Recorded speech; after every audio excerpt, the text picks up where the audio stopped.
Isipin mo to, 1 taon mula ngayon. Tumingin ka pabalik. Lahat ng goal mo tinupok mo.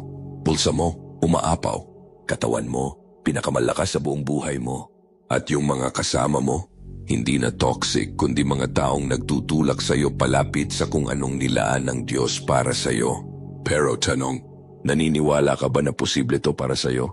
O nilibing mo na ang sarili mo sa ideya na hanggang dito na lang ako? Ito ang totoo. Yung buhay na pinapangarap mo, hindi yan imposible. Hindi yan malayong panaginip. Nasa abot kamay mo na.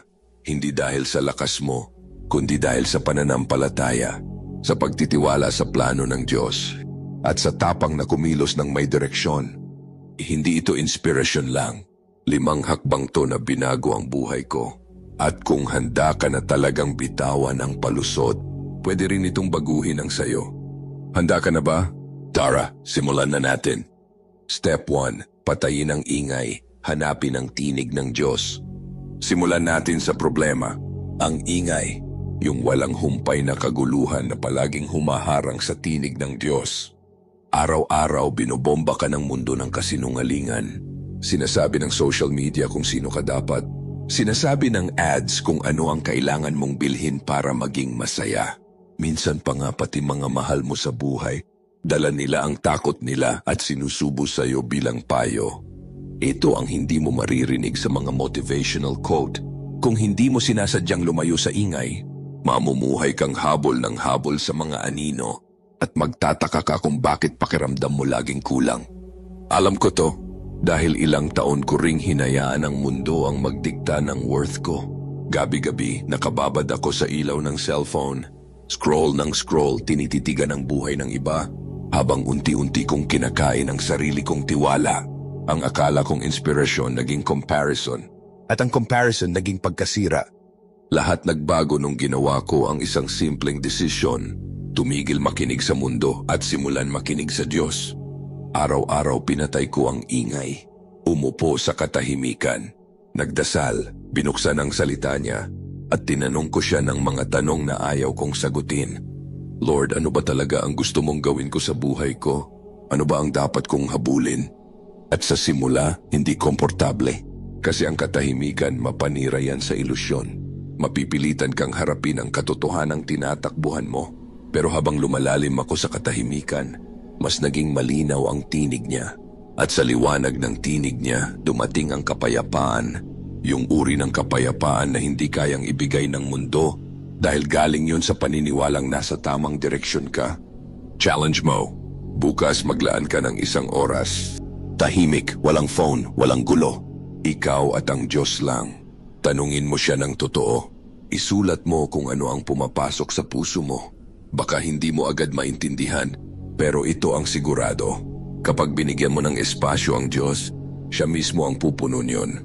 Step 2. Alamin kung ano talaga ang pinapagawa ng Diyos sa iyo. Kapag natutunan mo ng patayin ang ingay, ang susunod na hakbang ay malinaw na tanong, Lord, ano ba talaga ang pinapagawa mo sa akin? Dito maraming tao pumapalpak. Sinusubukan ayusin ang lahat sabay-sabay. Pera, relasyon, kalusugan, career, lahat gusto sabay-sabay. Ang ending, pagod, lutang, walang natapos. Pero eto ang totoo. Hindi ka tinawag ng Diyos para habulin ang lahat. Tinawag ka niya para mag-focus sa assignment na binigay niya mismo sa iyo. Ako mismo natutunan ko to the hard way. Ilang taon kong pilit pinagsasabay lahat. Akala ko kaya ko pero ubos ako. Hanggang sa humingi ako ng linaw sa Diyos. At doon niya pinakita. Diyan ka mag-focus. Diyan kita tinawag. Para sa akin, business yon. So ginawa ko itong malinaw. Isinulat ko yung goal. Gumawa ako ng plano. At sinabayan ko ng tiwalang siya na bahala sa resulta. At eto ang nakakagulat. Nung tumugma na ang kilos ko sa panawagan niya, lahat ng ibang bahagi ng buhay ko sumunod. Lumakas katawan ko kasi kailangan ko ng energy para magpakita. Lumalim ang relasyon ko kasi hindi na ako sabog. At ang pananampalataya ko, yun na ang naging pundasyon. Gusto mong may bitbit mula dito? Eto yon. Maglaan ka ng oras sa panalangin. Tanungin mo siya, Lord, saan mo ako gustong mag-focus ngayong taon? Isulat mo. Maging malinaw. Ano ang goal? Bakit ito mahalaga? At paano mo to magagamit para bigyang luwalhati siya? Step 3. Kumilos ng buo ang loob, buo ang pananampalataya. Dito maraming natitigilan. Action. Ang daming naghihintay ng perfect timing. Yung tipong kapag ready na daw sila saka sila gagalaw. Overthink dito, plano doon pero walang ginagawa. Reality check. Hindi mo kailanman mararamdaman na ready ka. Nung sinimulan ko palaguin ang negosyo ko, wala akong kumpiyansa. Hindi polished ang content ko. Sabog ang execution. Shaky ang tiwala ko sa sarili. Pero ginawa ko pa rin. Nagdasal ako ng tapang. Nagtiwala ako na gagabayan ako ng Diyos. At higit sa lahat, kumilos ako. At dito ko natutunan, hindi perfection ang hinihingi ng Diyos, obedience. Kasi kapag gumalaw ka sa pananampalataya, siya mismo ang magbibigay ng tools habang nasa biyahe ka. Sabi nga sa salita niya, magtiwala ka sa Panginoon ng buong puso. Huwag kang umasa sa sarili mong unawa. Sa lahat ng ginagawa mo, kilalanin siya at itutuwid niya ang landas mo. Proverbs 3:5-6. Limitado ang alam mo. Baka kulang ang resources mo. Pero ang Diyos, walang kulang, walang mintis. Kapag sumunod ka sa plano niya, ibig sabihin nun, naniniwala kang nauuna na siya sa'yo, na alam niya kung anong kailangan mo at kailan mo to kakailanganin. Ang gusto lang niya, gawin mo ang unang hakbang at siya na ang bahala sa susunod. Ganito ang nangyari sa akin. Bawat hakbang na ginawa ko, mas lalo niyang nililinaw ang susunod. At kahit yung mga palpak ko, ginamit niya para hubugin ako papunta sa purpose na binigay niya. Challenge mo ngayon. Gumawa ka ng isang tapang field na hakbang ngayon. Kung fitness ang goal mo, lumakad ka, pawisan, at magpasalamat sa katawan na meron ka. Kung career yan, mag-email ka, tumawag ka, gawin mo yung leap na matagal mo nang nilalabanan. Ang totoong bold faith, hindi yan tungkol sa pagiging handa. Tungkol yan sa tiwala na kahit kulang ka, sapat siya. At kung nasan ka man ngayon, doon ka mismo sasalubungin ng Diyos. Step 4. Mag-build ng momentum sa pamamagitan ng disiplinang nakalulugod sa Diyos. Hindi inspirasyon ang bumubuo ng tagumpay, disiplina. Nung nagdesisyon akong ayusin ang kalusugan ko, hindi ko sinubukang baguhin lahat bigla. Simple lang simula ko. 30 minutong ehersisyo kada araw.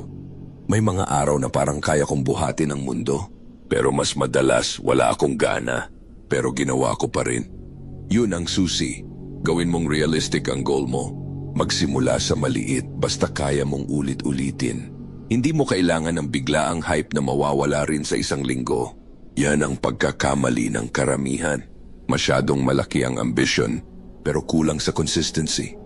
Ang mga magagandang bagay, hindi yan instant.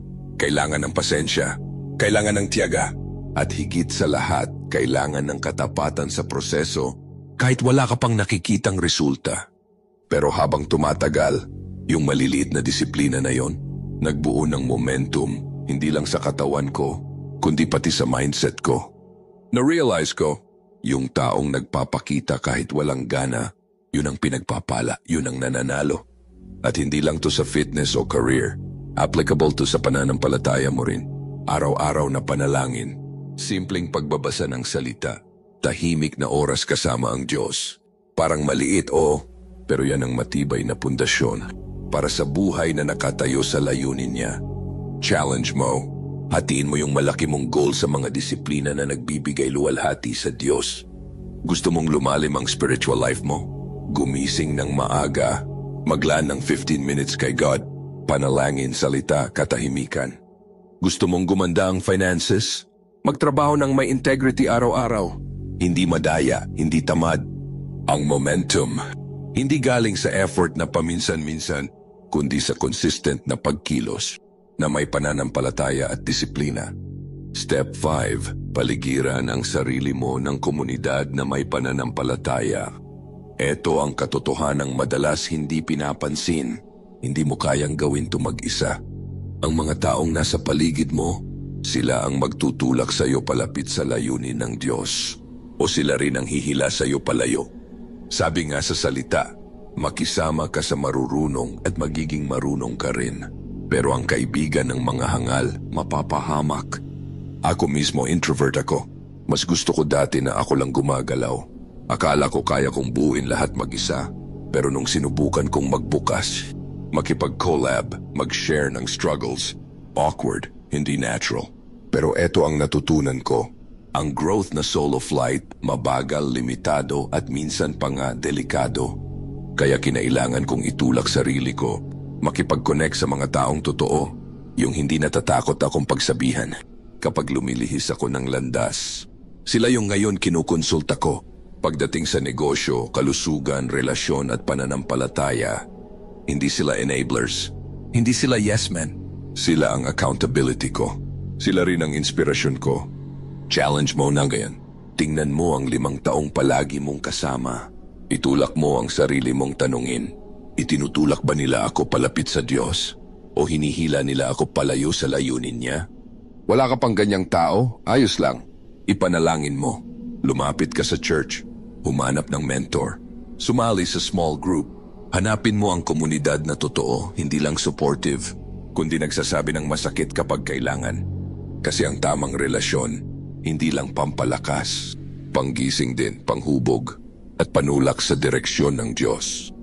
Ito ang 5 steps para gawing breakout year ang buhay mo. Step 1, patayin ang ingay, makinig ulit sa tinig ng Diyos. Step 2, alamin ang direksyon, itugma ang goals mo sa panawagan niya. Step 3, kumilos ng may tapang, lumakad sa pananampalataya kahit hindi buo ang picture. Step 4, mag-build ng momentum, gawin ng maliit pero consistent na mga disiplina na nagbibigay luwalhati sa Diyos. Step 5, palibutan ang sarili mo ng tama, humanap ng mga taong magtutulak at hindi maghihila paatras. Bottom line, pwedeng ito na ang taon mo, pero hindi yan mangyayari sa swerte. Kailangan ng pananampalataya, kailangan ng obedience, at higit sa lahat, kailangan ng action. Unang hakbang mo, isulat mo ang goal mo, ipanalangin mo, at gumawa ka ng isang tapang-filled na hakbang ngayon. At tandaan mo, kasama mo ang Diyos sa bawat hakbang. Ngayon na ang pagkakataon mong kumawala. Ang tanong, tatanggapin mo ba? Kung tumama sa iyo ang mensaheng to, huwag mong sarilin, i-share mo. Ipakita ang suporta sa pamamagitan ng pag-like sa video na to. At huwag kalimutang mag-subscribe para sa mas marami pang unfiltered lessons kagaya nito. Tayo ang Sakdal Laya.